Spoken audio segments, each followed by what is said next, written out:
He said it out loud, in public, in front of a crowd. "I find no fault in this man." He said it once, then twice, then a third time, and then he ordered the execution anyway.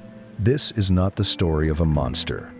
Monsters are easy. This is the story of something far more disturbing, a man who knew and chose himself. It is the year 30. Jerusalem is packed. Passover has brought thousands of pilgrims into the city, and every street is filled with tension. The Roman governor, Pontius Pilate, has traveled from his headquarters in Caesarea Maritima on the Mediterranean coast to keep order during the most politically sensitive week of the Jewish calendar. He did not want to be here. In the early hours of the morning, a prisoner is brought before him. His name is Jesus of Nazareth. He was arrested overnight by the Jewish High Council, the Sanhedrin, after a closed trial. The charge was blasphemy, but under Roman occupation, the Sanhedrin could not legally carry out an execution. Only Rome could authorize that. So they bring Jesus to Pilate. Blasphemy, however, is a Jewish religious matter. Pilate does not care. So the accusation changes.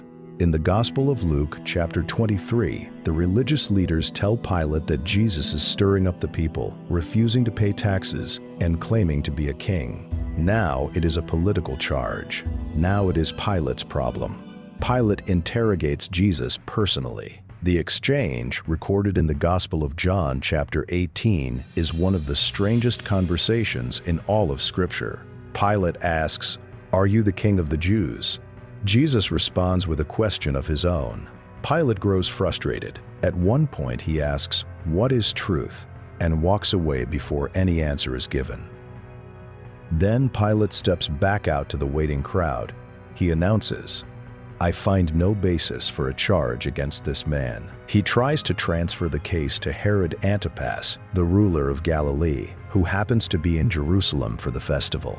Herod sends Jesus back. So Pilate tries again. He offers to release one prisoner, as was the Passover custom, Jesus or a convicted criminal named Barabbas. The crowd chooses Barabbas, and then Pilate does something that has puzzled historians and believers for 2,000 years. He takes a basin of water. He washes his hands in front of everyone. He declares, "I am innocent of this man's blood." And then he hands Jesus over to be crucified. 3 public declarations of innocence, 1 signed execution order. What was happening inside this man?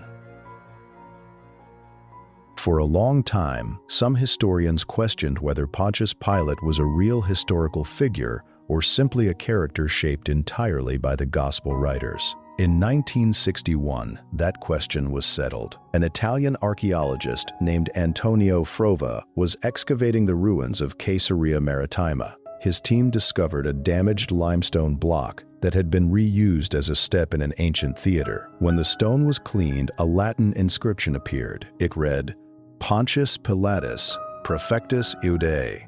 Pontius Pilate, Prefect of Judea.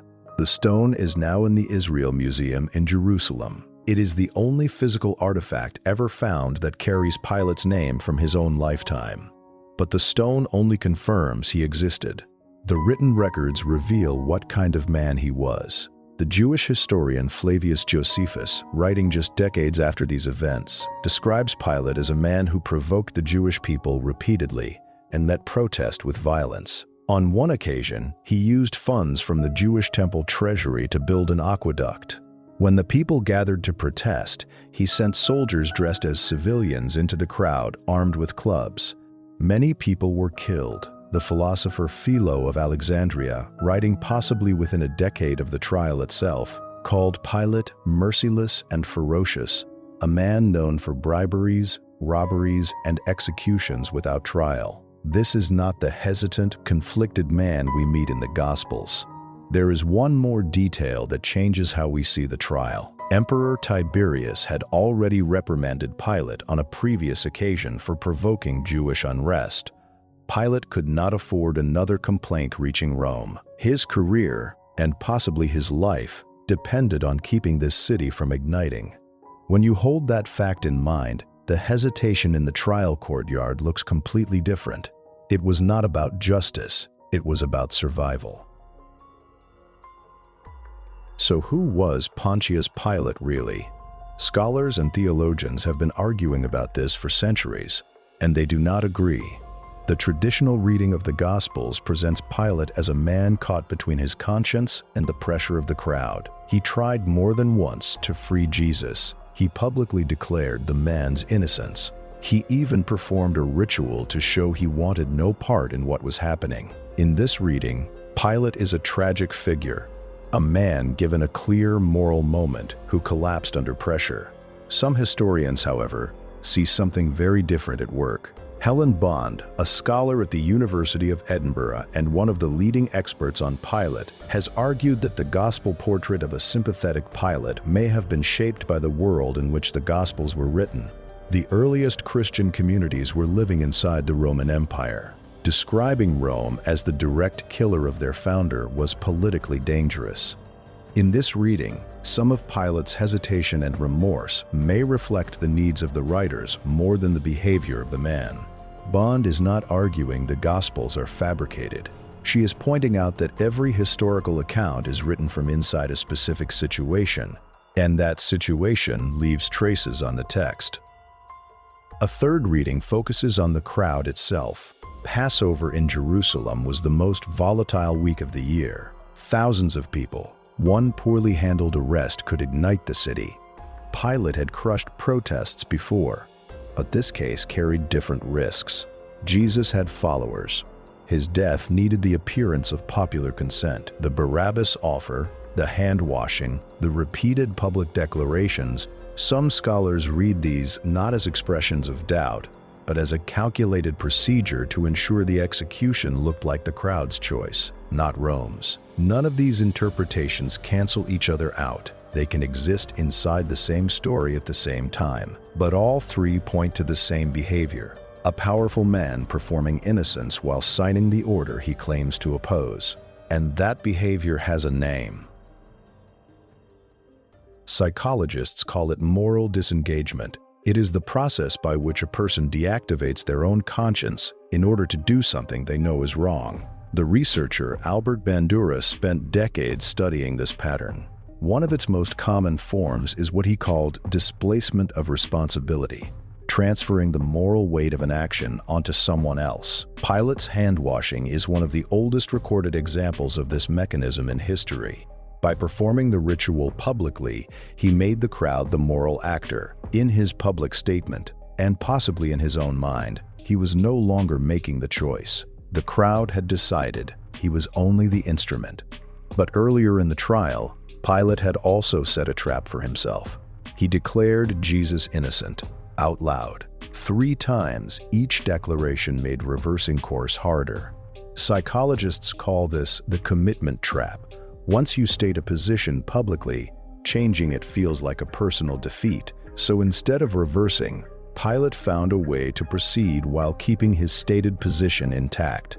The words said one thing, the action did another, and then there were the attempts to pass the decision elsewhere, to Herod, to the Passover crowd, to a prisoner release tradition.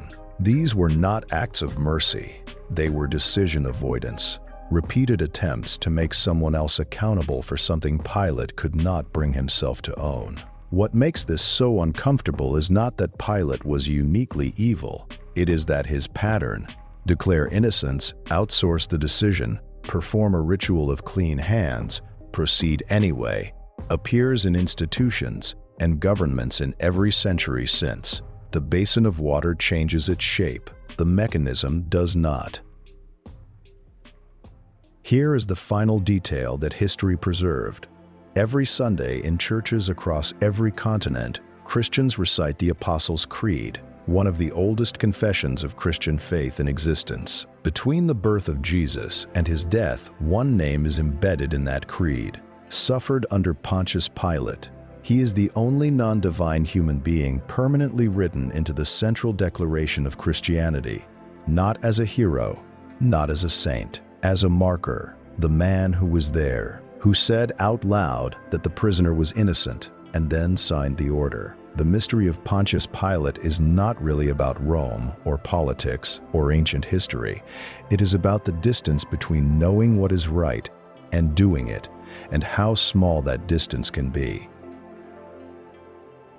If questions like this fascinate you, if you believe that history, archaeology, and human psychology can deepen your understanding of faith rather than threaten it, then this channel was built for you. Subscribe to Eden Unsolved and join us every week as we open the cases that have waited 2,000 years. And if this episode made you think, leave a like. It helps more people find these stories. We'll see you in the next one.